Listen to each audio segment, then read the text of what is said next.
Hi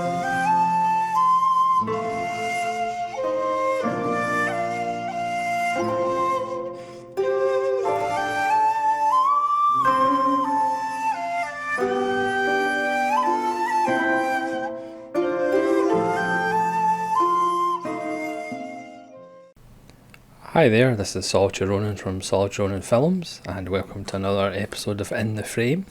Today's In the Frame is a quick look at the Fly series.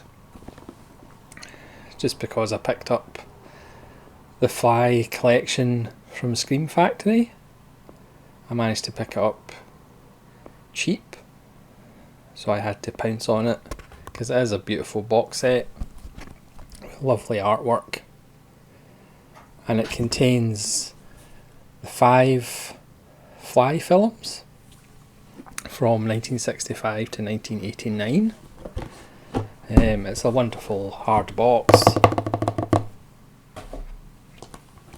So we have the 1958 The Fly, 1959 Return of the Fly,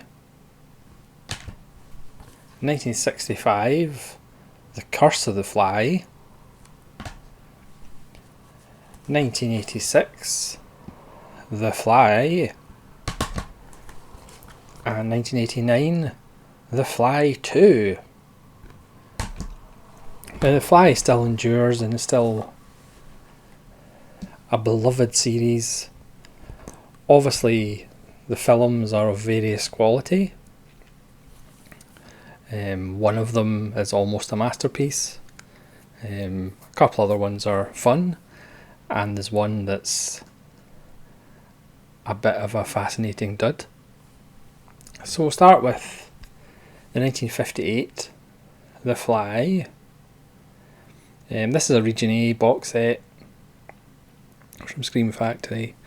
It's based on a short story by George Langland, which featured in Playboy magazine.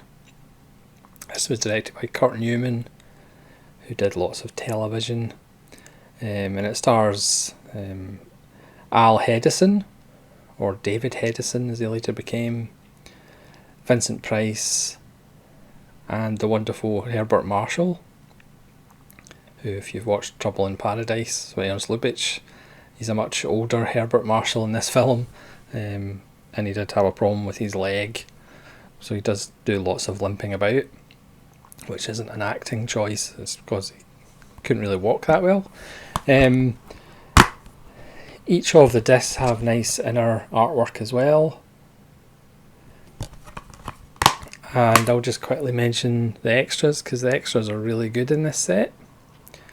There's an audio commentary with Al Hedison, or David Hedison, and film historian David Duvall, who's a Vincent Price expert and does a very good Vincent Price impersonation, tells wonderful Vincent Price anecdotes, including how he thought Hollywood at a time was one of the most evil places in the world. I would recommend that commentary because it's really interesting. There's a wonderful biography piece on Vincent Price, which is about an hour long, which does have some lovely tidbits that I didn't even know about Vincent Price. The fact he was actually a member of Orson Welles' Mercury Theatre Company for a while. There's the Fly Trap, Catching a Classic, which kind of talks about the Fly films. This is about a scientist, as you probably know by now, that wants to teleport matter from one place to another, and I think it is something that is alluring, because we would all like to get rid of travel. We would all like to be able to just teleport from home to work. I think that's why the idea is wonderful. That's why generations of people in these films want to continue the work despite its dangers. He does have a bit of a misadventure with a cat, but he eventually transports himself, and unfortunately there's a fly in the pod at the same time, and he slowly becomes part man, part fly. It is in garish Technicolor, the 1958 one, and there is a certain kitsch to it, but it does have a couple of really creepy moments, especially at the end, and it's just a lot of fun. They are kind of based in Montreal, and they are supposed to be French, but obviously they don't really pretend to have French accents or anything like that. Al Hedison's got a bit of a southern accent, and obviously Vincent Price is Vincent Price. But it's a lot of fun, and it's a fun little film, and again it does have a couple of rather creepy moments. Then we have the rushed Return of the Fly, which was a year later, which is now in black and white. This edition has, again, another image in the inside. This has a commentary with David Frankham, another commentary with Brett Halsey, who plays the little boy from the first film. He's now grown up and a scientist. He wants to follow in his father's footsteps. And that commentary is with Brett Halsey and David Duvall again, and it's just got a trailer and a TV spot and a still gallery. Again, this is pretty much a rehashing of the first film. It's an unusual performance by Vincent Price in the sense he's not the crazy madman scientist. He's the one that's actually trying to prevent Brett Halsey from making the same mistake his father did. There's a whole subplot with a fellow scientist who's working with them who turns out not to be who he claims to be, and he wants to sell, the secret, sell the process, even though he's been told that if he just helps the Brett Halsey with the project, he'll share in the profits anyway, so that seems a bit odd. But he's on the run from the British police, and it's all very convoluted.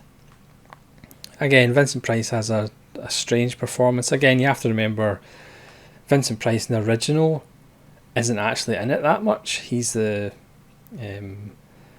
scientist brother who is secretly in love with his brother's wife, and he wants to clear his brother's wife's name because she's accused of killing the scientist in the first one.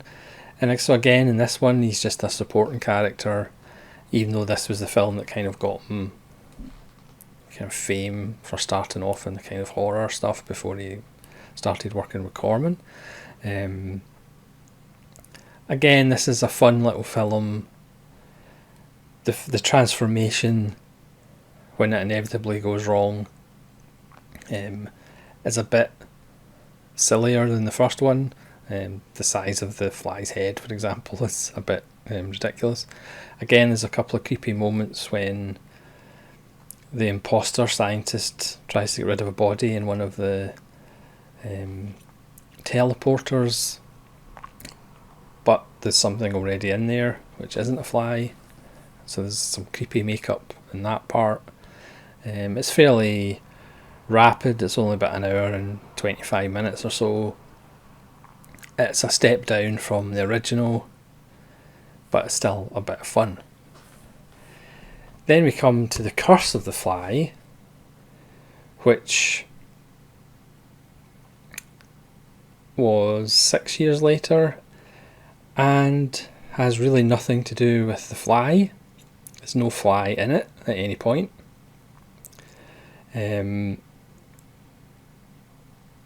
It's really just the family curse, because again this follows the grandson of Andre Delambre, who's the original scientist. You can kind of tell this is easily the worst film of the series because the extras are a still gallery and a TV spot. Nobody wanted to do a commentary on this one, and you can kind of understand why. It was directed by Don Sharp, who did a lot of films. He did a couple of Fu Manchus that feature in the Indicator Fu Manchu set. This one is strange. It starts with a woman in her underwear escaping from a mental institute in slow motion. And she's picked up by George Baker, of all people, as a French Canadian with a very strange accent. Brian Dunleavy's in it, obviously about 15 years past his prime, who has very strange facial expressions during the film. So she's an ex-pianist who has mental problems. So there's a subplot with the police and the very austere person in charge from the mental asylum tracking her down, and then George Baker and Dunleavy are doing experiments with teleportation. Again, there's no fly anywhere. It's just kind of mutants and the projects that have went wrong. And again, there's a couple of creepy moments.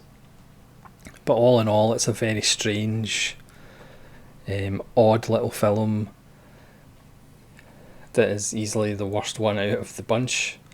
But as an oddity, it's probably worth seeing, and obviously if you buy the set, it's worth having, just as an oddity. Then we have Cronenberg's 86 film, which we all know about, which is practically a masterpiece. It's how remakes should be made. The extras on this one are substantial. The extras on both the 86 and the 89 film are really spectacularly good. This one actually has new interviews with producers Mel Brooks and Stuart Cornfeld, which the Stuart Cornfeld one is especially interesting. There's a new audio commentary with author William Beard, who wrote a book on Cronenberg, and there's the commentary with David Cronenberg, which I think is on other Fly releases.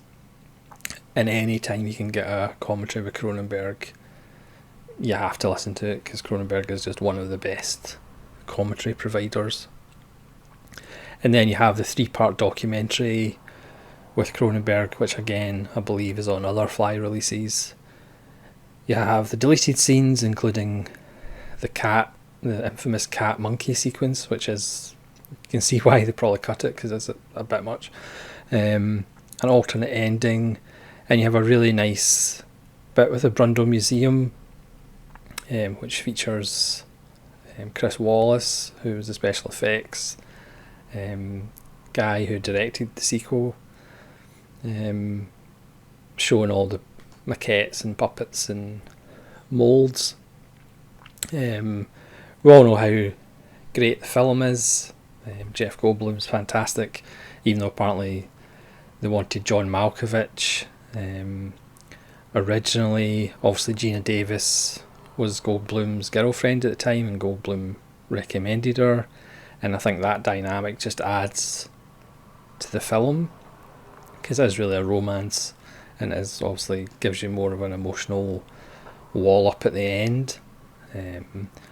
Obviously, because it's Cronenberg, there's a lot more going on under the surface than the usual monster movie tropes of the earlier Fly films, certainly. Stuart Cornfeld, his interview is wonderful, and he gives little nuggets, like he just drops in that he was friends with Frank Zappa, and Frank Zappa did a score and gave it to him and said, you can use that for the film if you want. Obviously Cronenberg had already had a relationship with Howard Shore and used Howard Shore, but it's kind of fascinating to think Frank Zappa could have did the score for The Fly. That certainly would have been interesting. So I mean, the extras on this Scream Factory release are really good, and if you love The Fly, the Cronenberg one, it's definitely worth trying to pick up, because the new stuff is really good. So we all know how great the 86 one is. I don't think there's any point talking about it much more because we know how wonderful it is. Then we have The Fly 2, directed by Chris Wallace, as I say. And this is a nice little film, certainly more gory and certainly more predictable and by the numbers. It's Cronenberg's film. But what really makes this interesting is the extras on it. Because, you know, when we watch a film that perhaps doesn't work or isn't as good as we thought it could have been, and when you find out the story behind it, it kind of makes sense. And this is one of those examples. Originally, Mick Garris, who had written a bunch of stuff, he did the script, and it was more about this idea of a religious group who take kids who perhaps would have been aborted and takes them and trains them to be like super children, and Gina Davis, instead of terminating her baby, was going to give it to them, and then it was going to develop kind of powers, and this was going to be a film about that. And then the studio executives, the studio heads changed hands. 20th Century Fox was taken over by more television people rather than film people. They had planned this kind of sequel to be more intelligent and kind of the same kind of intelligence of Cronenberg. Obviously, they were going to be as good as Cronenberg. But then the studio head pretty much wanted, you know, the new studio head came in and said, scrap that, I want a date movie, I want it aimed at teenagers. So the script got redone several times. On a note about scripts, on the 86 version, the Cronenberg one, there was a guy called Pogue who had written the script. Then Cronenberg had come in after Total Recall had fallen through, and he rewrote the script. And then when the Screenwriters Guild decides who gets the credit, they were going to take this guy off and just put Cronenberg, but because of residuals and things like that, Cronenberg actually wrote the Screenwriters Guild a letter saying yes, he wrote the script that was used for the final film, but if that other guy hadn't written the first script, he wouldn't have been able to do it. So he ended up getting that guy the credit, which I just think is another example of how classy Cronenberg is. But anyway, the script for Fly 2, so it had changed from a kind of more intelligent script to a monster movie, date movie for teenagers. And then interestingly, the kind of final polish was done by Frank Darabont, who'd obviously go on to be more famous as a filmmaker, but at that time he was still a writer and script doctor and stuff like that. So Frank Darabont added the controversial dog sequence in The Fly 2. So there's a kind of getting ahead of myself as far as the extras. There's an interview with Mick Garris, who was the original writer, Ken Wheat, who was kind of the middle writer along with his brother, Christopher Young, the composer, who did the music on Hellraiser and Hellraiser 2, and strangely enough the score sounds a lot similar to the Hellraiser films. Special effects artist Tom Sullivan and producer Stuart Cornfeld, who was on the project but then got off it when the new studio head pretty much threw out all their ideas. Again, it's another example of how does Hollywood ever make a film that works when you just hear about these producers who don't seem to have any idea how to make a film properly, and they just say, oh yeah, you need to shoot that, you need to shoot this. It's bizarre. So Stuart Cornfeld's interview again is fascinating. There's a commentary with Chris Wallace, the director, and Bob Burns, who was the guy who owns the stuff from the original Fly that was featured in that Natural History Museum of the Fly, and the Cronenberg release. Alternate ending, deleted scenes, the Fly papers, the buzz on Hollywood's Scariest Insect, and then there's a vintage featurette looking back on the Fly too. I mean, this is a perfect example of, if you're interested in how films are made or not made, and the decisions that kind of go into why is this film perhaps not as good as it should have been, this is a fascinating release. This one is jam-packed, and you could argue the interviews and the commentary and the kind of making of stuff is actually more interesting than the film. The film's decent. It has some really nice moments in it, but you can kind of tell it was directed by a first-time director, and obviously when you find out the truth about the production, the pre-production, and it is fascinating.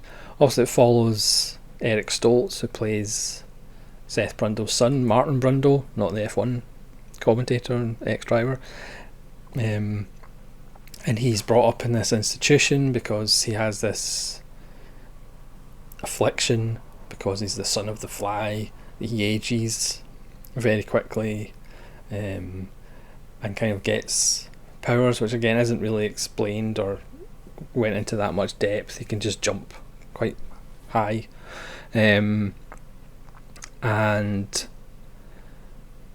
obviously the head of the unit, who is kind of his father figure, obviously has nefarious reasons for keeping him alive.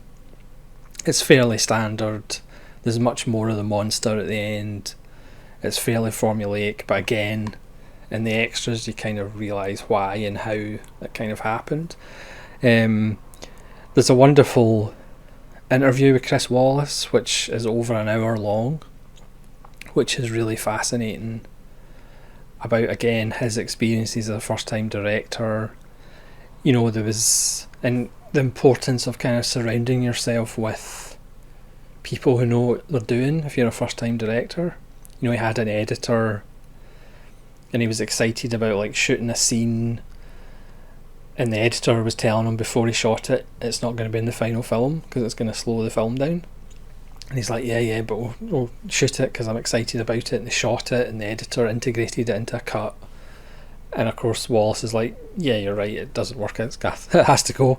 He got the DP from the Hellraiser, the first two Hellraiser films, and obviously Christopher Young, who did the music for the first two Hellraiser films. But it's a wonderful interview as far as, you know, he could fight for certain things with the studio, but because he was a first time director he couldn't fight for other things. You know, just how he coped with the film is going to be like this, but then the studio people in charge change, so it's like, no, your film's now going to be like this. It's a fascinating, again, it's over an hour. It might not be interesting to some people, but I've found it absolutely fascinating. And again, it's just a wonderful release if you're interested in how a film can change and kind of be railroaded from one direction into a completely different area, by studio executives who don't really know what they're doing. You know, they wanted to tack on a happy ending or happier ending so the audience can see what happens to them at the end, and Wallace wasn't happy about that, and they did test audiences, and of course all the test audiences hated it, and the executives had to go, yeah, you're right, we don't need that. Again, it's a wonderful example of how do Hollywood films ever become successful? How do they ever get well made? Well, most of the time it's the ones that the director's left alone. But obviously when you're a first time director you do get pushed and pulled in different directions, and you kind of just have to go with it. You know, he talks about the casting, because again, originally wanted Vincent D'Onofrio, and then it eventually got to Eric Stoltz, and at that point he just wanted to take whoever he could just to actually make the film. It's a fascinating interview, and like I said, repeating myself repeatedly, but it's a really fascinating release of The Fly 2, and the extras are really good. So what are we left with? I